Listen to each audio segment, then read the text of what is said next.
Hey guys, welcome to today's show. We're talking about playing the long game and a topic that's so important because we are a culture fixated on quick results, magic bullets, short term wins, and it's just not the case. We have to play the long game. Whatever goal we're chasing, whatever we're after, it takes time and it takes patience. And I always say success is right around the corner if you're patient enough to play the long game. And so many people get caught up in short term wins, like I said, quick fixes, instant results, immediate gratification, and learning to shift your perspective from short term to long term is one of the keys to getting from where you are right now to where you want to be. If you're looking for the magic bullet or the secret recipe, this is as close as you're going to get. But I hate to tell you, it's probably not the secret recipe you're looking for because the primary ingredients are discipline, faith, consistency, persistence, these things that require patience, require a dedication to the big picture.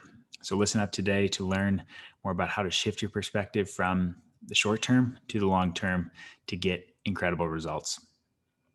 Now, most people, I've said this before, so you may have heard it, but most people overestimate what they can do in a year and greatly underestimate what they can do in 10 years. And this is I love this to kick off the short game versus long game because we set New Year's resolutions. We set out to do new things. We go on these crash diets. We do these 90-day challenges and things that I'm for them. I'm not against those things. If those things can be used as a jumpstart, but if those things get in the way of our long-term results, then I don't think they might not be serving you the way that you think. You need to see the big picture, see the long game, know where you're going, have the vision to say, hey, where am I at? Where do I want to be in the next year, 5 years, 10 years, and be able to then work your way back to the now to be able to implement a plan to do just that. So I see the problems time and time again. People struggle with impatience. They struggle with wanting results quick when really they might be really close to achieving a breakthrough. But if you're not following it through, if you're not giving it the time, if you're not committed to the long game, if you're not committed to doing certain habits, the habits you need to do day in, day out for not just weeks, not just a couple months, not even just this year, but for years and years, that's the kind of commitment it takes. And if your goals are important to you, that's the kind of discipline you need to show up with. And I know it's not easy. I know it's so tempting to see the quick win, to see the things that can maybe get us there a little bit faster, but you have to have the discipline to be able to say no to those things and be able to stay laser focused on whatever that is to get you to the long-term goal that you're after. And I run into this daily. I run into this all the time with my health, with my fitness. I want results quicker, even though I know very much how long those improvements take. With business, we want things to happen quicker. We want more clients, more people to be reaching out. We want more people to work with, more people to help, and that can become a distraction to the actual habits, the processes, the things we need to be doing that actually help us get in front of more people and help us reach more people. And it's so easy to get caught in something like a podcast. It's so easy to get caught up in what are the metrics. We get numbers on it. We get to see how many people are listening. We see what the downloads are. But if I get so caught up in how do I get the most downloads out of this single episode that it affects my long-term, the mission I have, the vision I started with when I created the Men Made for More podcast, that can get distracting. It can either get, and then there's two sides of this. It can get discouraging and being like, oh man, well, I wish it should be reaching more people. Why is it not? And there's times where it could get on the other end of it of like, wow, we're doing really good. We're doing good. And that can create some complacency as well. So you have to be aware of it on both sides of it.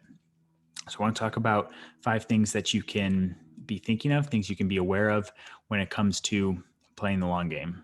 First one, for those that listened to yesterday's show, this is going to sound familiar, but first off, you have to know what game you're playing. Most people get caught up working on the wrong things. Most people get caught up heading in a direction that they don't even know if it's productive or if it's in line with what they want to be doing.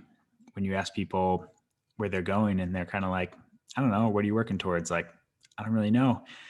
You have to define what's important to you first, and then you have to realize, you have to say, hey, is this in line with what I need to be doing to get me there? And if it is, great, keep doing it and have patience in that. Trust the process, stick to it. But if it's not, or if you don't even know where you're going, it's going to make it really hard to achieve the long-term results that you're after. Second thing, identify the most important skill or thing that you need to be working on. This is huge. Once you discover what game it is you've been playing, what metric you're trying to improve, what thing you're trying to work at, then you have to identify, okay, what is the most important thing that's going to help me get there? And what is that thing or those skills that I need to develop to get to my long-term goal? Not what is going to help me just cut this corner and get my goal 3 months quicker. It's what skills, what life type applications do I need to be taking and using to get to that level you want to get at? What person do I need to become? Do I need to be a better communicator? Do I need to be a better leader? Do I need to educate myself more on how to care for my body and seek out help in those areas? Do I need to, develop different skills specific to a career goal or a health goal? Those are things that you want to start identifying, and identify those, 1 to 3 most important skills that you need to be working on, and then double down on those, keep building on those, and know those things and know them well.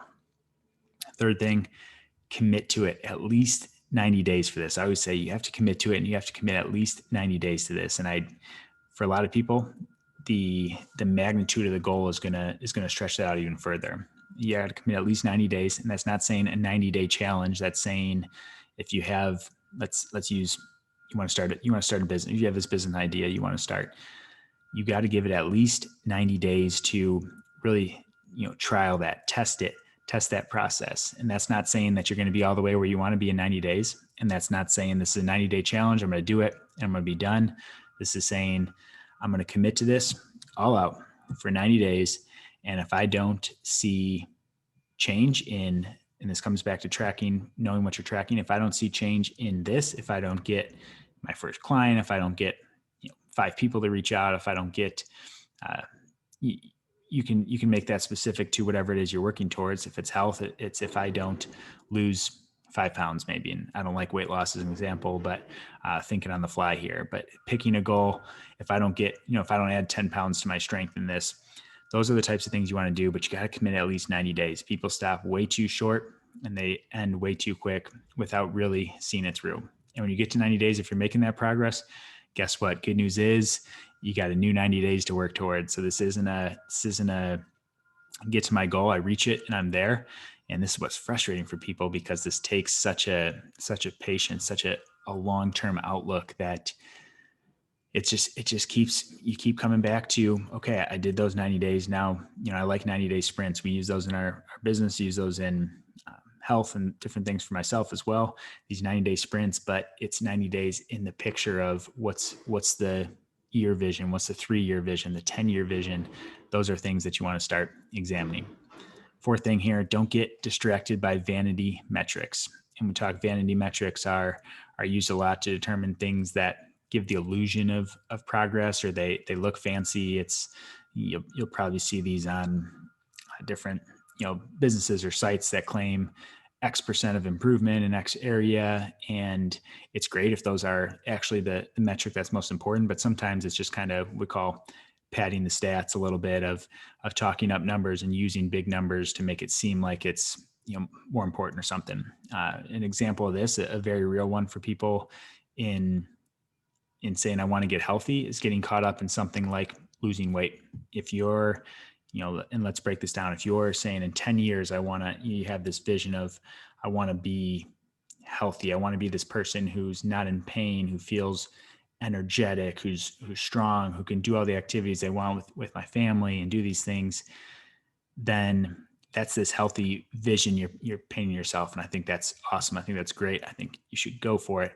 But the vanity metrics would be something like getting too caught up in losing weight, especially in the early stages.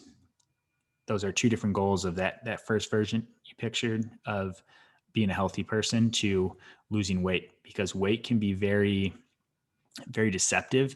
You can be losing weight and not necessarily getting healthier. If you're, you know, an example would be people cutting out carbs for the first time. If they go a drastic low carb shift, carbs hold a lot of water weight. So you might see a number drop on a scale and be like, wow, I'm crushing it. I'm doing really well.